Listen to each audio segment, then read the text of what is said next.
Lamson? Yes? Come in, come in. Sit down. Ever take dictation for a writer before? No. Well, that's okay. I've never written a novel before that I finished. I hope you don't mind working in a place like this. I don't mind working anywhere that I'm paid to work. Oh, don't let that worry you. I came into quite a piece of change not long ago. Maybe you heard about it. Yes? Well, you're not exactly the talkative type, are you? I didn't think you'd have much time for talking, Mr. Eichner. Yeah, I checked. 11 days to make my deadline. Ready to start? Yes? Title: I Had an Alibi by Joseph Eichner. Oh, by the way, this will all be in the first person. Yes? Chapter 1. I first met Belle Schaffner when I went to work for the Herald. She was a sob sister, and a good one. I was a police reporter and no bum in the business myself. With Belle and me, it happened almost right away. We talked the same language, thought the same way, wanted the same things. We were that kind of a team. But for a while, there were a couple of notions in the back of my mind that I hadn't even told Belle. Because sometimes a woman in love can be practical only just so far. It all came out one night in the office after I'd been there about 6 months.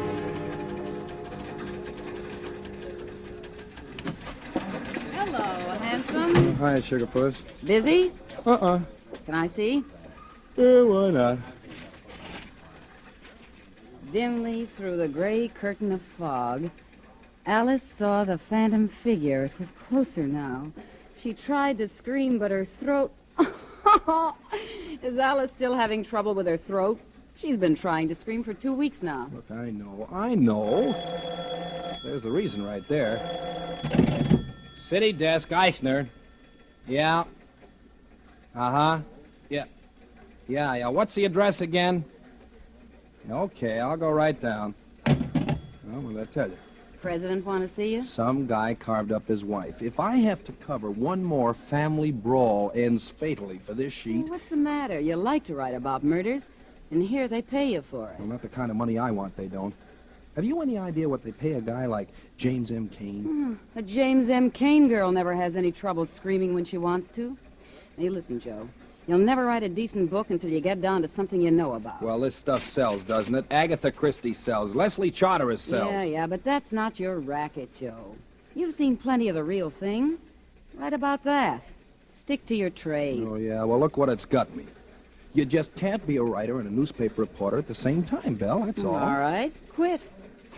On what, relief? Well, darling, it isn't leap year, but I'll always support you. Oh, I can't even live on my own salary. How are we going to both live on yours? Oh, listen, Belle, you know how I am about you. Well, a girl always thinks she has ways of knowing. I've given you plenty of ways of knowing. But before we do anything like that, we've got to have money. Lots of money. We're that kind of people. And there are ways. Like what? Well, like marriage, for instance. Oh, you're going to marry the boss's daughter, huh? Well, why not? If the boss has left her $1 million and she has a bad cough... Well, I don't have $1 million, but... All right, you think I'm kidding. But they exist. You read about them in the papers all the time. That's right, you do. Well, what's that? Just a picture of a girl. Mm-hmm. And what about her? I'm supposed to go out and interview her tonight. It's a very, very sad story. Yeah? Uh-huh. She's got not $1 million, but 5. And she's an orphan. And she's got something the matter with her heart. So they only give her 6 months to live. And she's just come out here to spend her last days in the glorious sunshine of California. It's a very sad story. Yeah. You want the assignment, Romeo? It's yours. Oh, say, loan me a couple of dollars, will you, Belle? What? Poker? Oh, no. Flowers.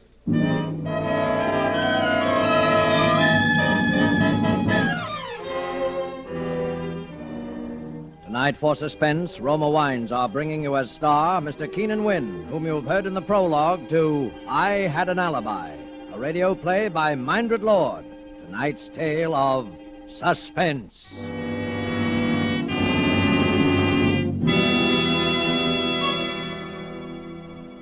This is Truman Bradley for Roma Wines. And we have an interesting idea for you tonight from the keen and sensible mind of America's famed expert on parties and smart entertaining, Miss Elsa Maxwell. And we quote, Serving a nice table wine when friends come to dinner or with everyday meals is one of the smartest, most sensible, and truly moderate pleasures of which I know, and one which any family can regularly enjoy, since the cost of delicious Roma Burgundy is very little. Just serve your Roma Burgundy well cooled. Enjoy it with any food, and don't worry about special glasses. Any glasses available are perfectly correct. The goodness of the wine, the added enjoyment of your food, these are the things that count. Miss Maxwell expresses perfectly what we of Roma believe. In Roma, California Burgundy, and all Roma wines, you enjoy the glorious color, aroma, and flavor of superb, sun-ripe grapes. Our noted wineries, located in California's choicest vineyard areas, assure you of flavor and quality which are always good, never varying, always delightful. And so Roma quality is preferred everywhere. And you are able to enjoy these fine Roma wines at modest prices, only pennies a glassful. Remember, more Americans enjoy Roma than any other wines. R-O-M-A, Roma wines. And now it is with pleasure that we bring back to our soundstage our star, Mr. Keenan Wynn, who, as one Joe Eichner, prepares to continue dictation on his first and only novel, I Had An Alibi, a tale well calculated to keep you in suspense.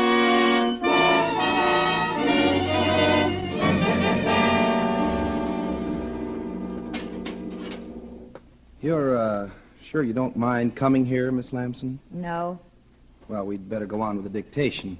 I've only got, 9 more days. I'm ready. Chapter 4. Belle Schaffner was a good sob sister, all right, even if she did have one weakness, which was me. The story she'd given me about the girl was the real McCoy. Her name was Linda Vale, and she did have $5 million and just 6 months to live. I went out to her house that night. She was living in a big place in Beverly Hills that she'd taken over from some broken-down movie star. You know, swimming pool, tennis course, riding stables, the works. And not a soul around. I'd been worried about that. I thought maybe she might be having a last fling and working at it 24 hours a day, you know, with a lot of nosy spongers hanging on to her all the time. There was just one light on in a room upstairs and a hall light. I went up to the door and knocked and waited.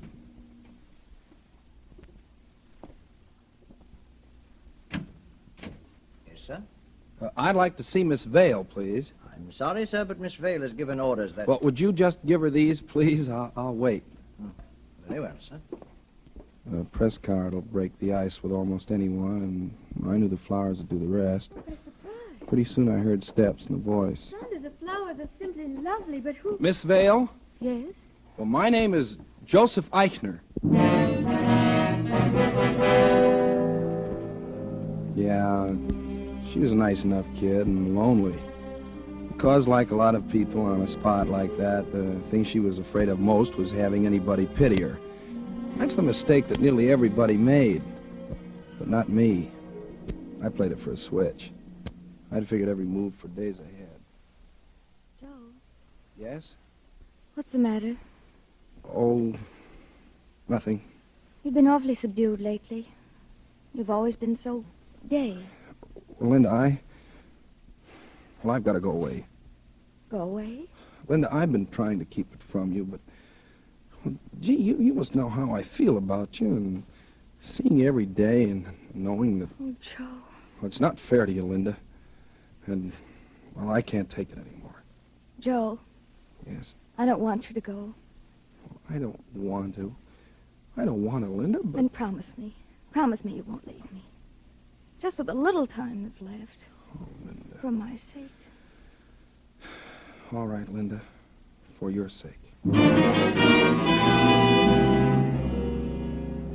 After that, it was quick and easy. 3 days later, we went to see her doctor, the best heart specialist in California. Dr. Lawson, you must be frank with us. Doctor, we're in love. I see. And we want to be married. Look, Doctor, if I could make Linda happier, if I could give her all the love and tenderness, well, isn't it just possible? Now, boy, all that medical science can do is go on the basis of experience. We can't make certain prophecies. But on the basis of experience, the prognosis for Linda remains unchanged. But, Doctor, once you told me that anything is possible. And I say it again, my dear. Anything is possible. That's enough for me, Joe. Yeah, me too. Do you, Joseph, take this woman to be your lawful wedded wife, to have and to hold in sickness and health, for better, for worse, for richer, for poorer, forsaking all others, until death do you part? I do. Do you, Linda, take this man to be your lawful wedded?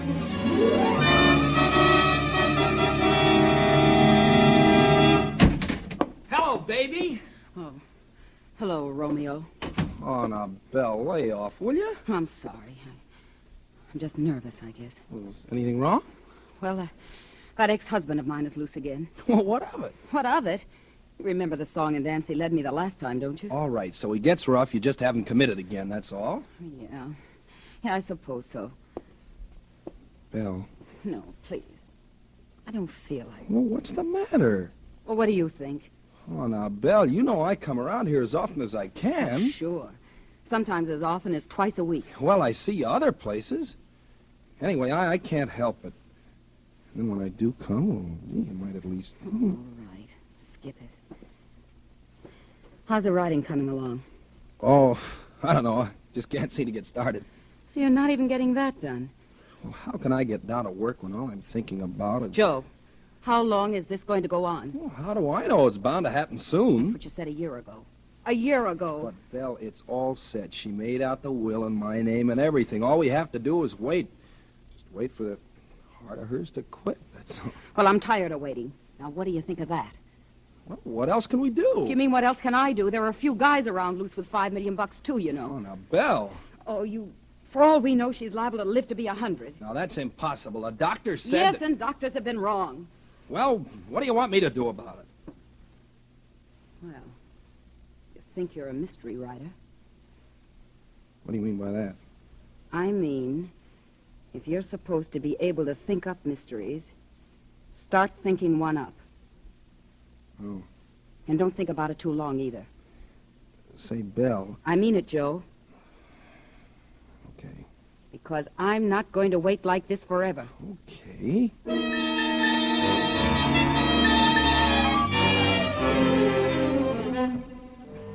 Well, that was when I first began to think about it. Then all of a sudden I began writing again. Linda was a little surprised, but I kept right at it, and every so often I'd show her what I'd done. It was pretty terrible, but it didn't matter because nobody but her was ever going to see it anyway. After about 2 weeks of this, I was ready. That night I came out of the study and went into the drawing. Working hard? Yeah. Say, Linda, you want to do me a favor? Well, of course I do. Well, you know the place in my story where Lillian pretends to commit suicide and leaves the note? Uh-huh. Look, I suddenly thought, why not have the note reproduced right in the book as though we're in her own handwriting? You know, Exhibit A, you know, along with the map of the grounds and so on. Well, that would be good. Yeah. Only, of course, it's got to be in a woman's handwriting. Do you want to write it for me? You mean my handwriting's going to come out in a book? Oh, how exciting. Well, it sure is if I can get a publisher, and I think I've got a nibble. Here, you can write it on your own stationery. I'll cut that letterhead off the top later. All right. What does it say? Darling. Darling?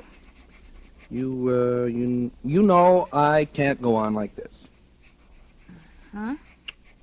It's got to end sometime. It's got to end some time. It will be easier for both of us if I end it now.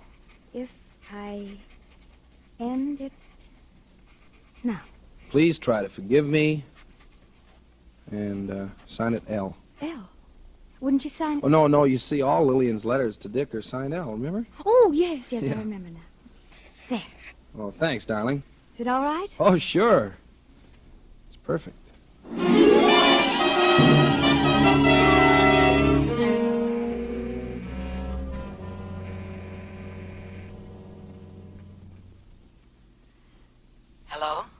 Hello, Belle? Yeah? Now, listen, baby, it's all set. Did you get the note? Oh, sure. She wrote it tonight.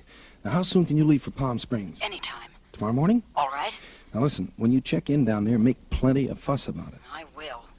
I'll leave here at exactly 9:30 tomorrow night. I'll stop at a couple of places, so you leave Palm Springs about 15 minutes later, 9:45. Okay. Better check your watch at Western Union. I'll do the same. Okay. Hey, be sure to bring plenty of stuff. Everything you can lay your hands Oh, on. don't worry, I will. You remember the place, don't you? Remember? You know, the second turn after you leave Riverside. Well, how far is it about?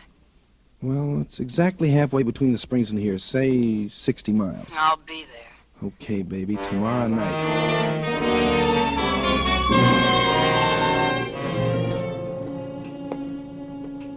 What time is it, Linda? Oh, it's just about 9:30. Well, I guess I'd better be going. Gee, darling, I hate to have to leave you this way on such short notice. It's all right, dear. I'll be going to sleep in a few minutes anyway. You know, I don't know why this guy has to see me in such a rush, in Palm Springs of all places. But if he wants to publish my book, Of course, you have to go. well, I'll be back tomorrow afternoon, maybe even earlier. You won't worry, will you? No, I won't. Doors onto the terrace locked? Yep. Yeah, they're all right. You know, I know how nervous you are sometimes when I'm away for the evening. I think you're the one that's nervous. Yeah, maybe I am at that. Well, good night, darling. Good night, Joe. Oh, Saunders. Yes, sir? Come in, sir. Look, Saunders, I've got to drive down to Palm Springs tonight. Excuse me just a second. Linda? Yes? Linda, you'd better put the snap lock on your door from the inside, just in case. I've got the key. Oh, all right. There you are. Okay, darling, good night. Good night. Saunders, let me see. Oh, yes. I wonder if you'd mind checking the doors from Mrs. Eichner's room onto the terrace to see if they're locked from the outside. Good, sir. A little later when she's asleep so as not to disturb her. You know, she gets nervous sometimes when I'm not here. Yes, sir. Saunders, you won't forget, will you? Oh, no, sir. I shan't forget, sir.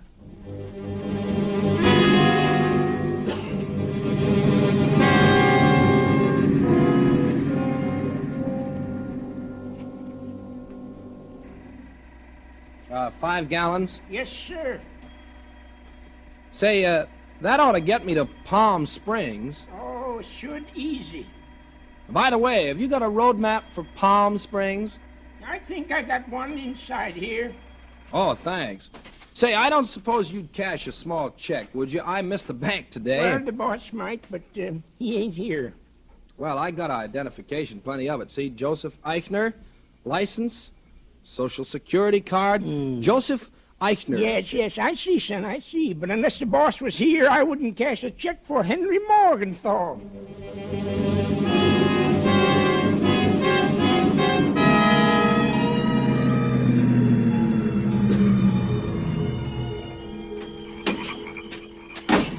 Belle? Joe. Hello, baby. Well, what's the matter? You're shaking all over. Oh, I don't know. Everything, I guess. Hmm? And I thought I saw that ex-husband of mine down in Palm Springs today. What? Now, what would he be doing down there? I don't... Oh, I must be seeing Oh, no, things. sure you are. Oh, Joe. Joe, I'm scared just the same. Are you sure nobody's gonna get nosy about this? Let him. It's a setup. The room's locked from the inside, and the butler knows it. Nobody could have done what's going to happen in that room tonight except Linda or me. I couldn't have done it because I couldn't be there in Palm Springs with you at the same time, right? Oh, yeah, I And guess so. I've already left a trail to Palm Springs a mile wide. Did you get away all right? Yeah, out the back of the hotel. Nobody saw me. Everything else go okay? Oh, yeah. I got the maid in this afternoon and raised a fuss. Then I gave her $5 and made her polish everything till she was blue in the face. She'll never forget it. Swell. You got the stuff? Yeah, my big suitcase in the trunk rack. All packed in cotton. Okay, let's take a look at it.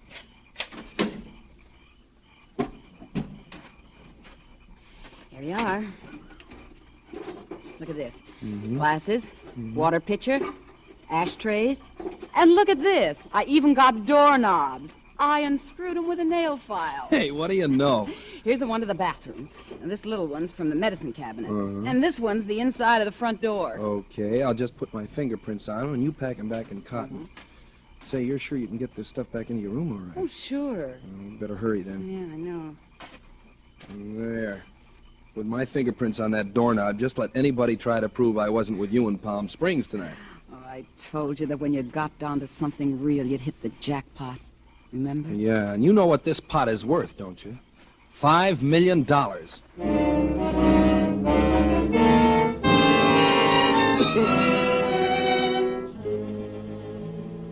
There were no hitches. I got back to town a little before 2. I drove the car into a little side road about a half a mile up the canyon and walked back.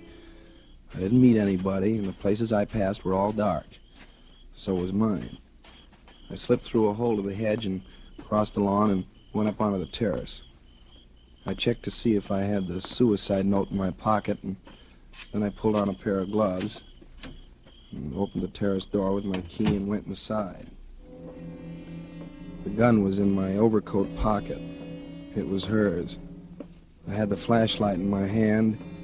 I went over to the bedside and I flashed it on just for a second. She was lying on her side, turned away from me. I put the gun against her temple and pulled the trigger. She didn't make a sound. I reached over to put the gun in her hand, and then it hit me. Her hand was stiff and cold as ice. I flashed the light in her face. It was blue. While I was away, she'd had her heart attack at last. For the last 3 or 4 hours, she'd been dead. Well, for about 10 seconds, I didn't know what to do. Then I realized I had to get out of there. Saunders might have heard the shot. Before, it wouldn't have mattered one way or the other because the coroner would have established the time of death anyway. Now it made all the difference in the world. I went out the terrace door and I locked it behind me. I crossed the grounds and I started walking up the canyon. Walking, thinking. I don't know how long I walked. But what I was thinking was enough to drive me crazy. I'd planned the perfect suicide. I'd planned it so nobody could have fired that shot but Linda or me, and I had a perfect alibi. But now it had to be me that shot her. Because any fool of a doctor could tell she'd been dead when that shot was fired. And then it came to me. What was the difference? Let the Palm Springs alibi go. Let them think the shooting was an accident. Let them think anything they wanted to. I had the money. And what can you do to a man for shooting a dead body? It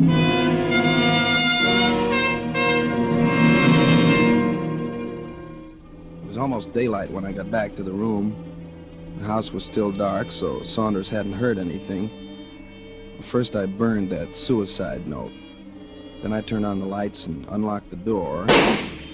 Then I fired another shot into the wall for Saunders again, just in case he was awake. Then I went over to the inter-house phone.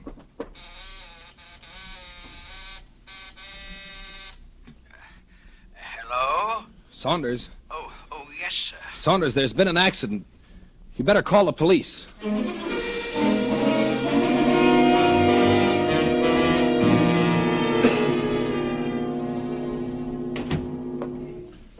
Well, have you seen everything you want to, Lieutenant? Yep.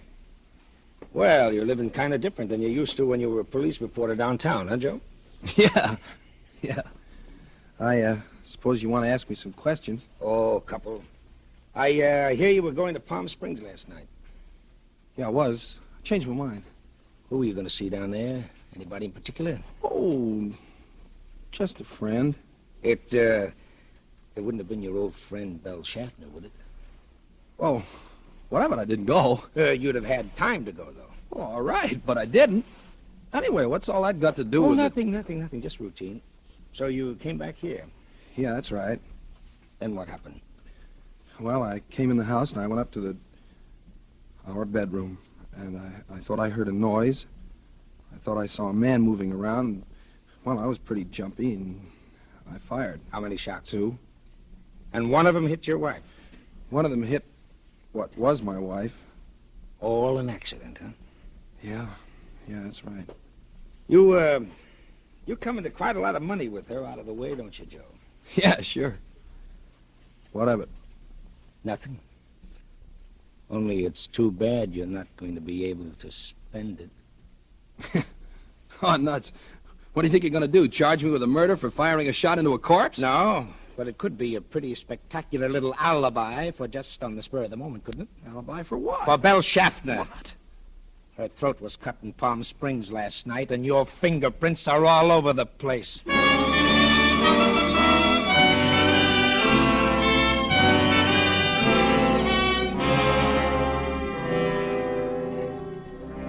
It was her ex-husband who killed her, of course.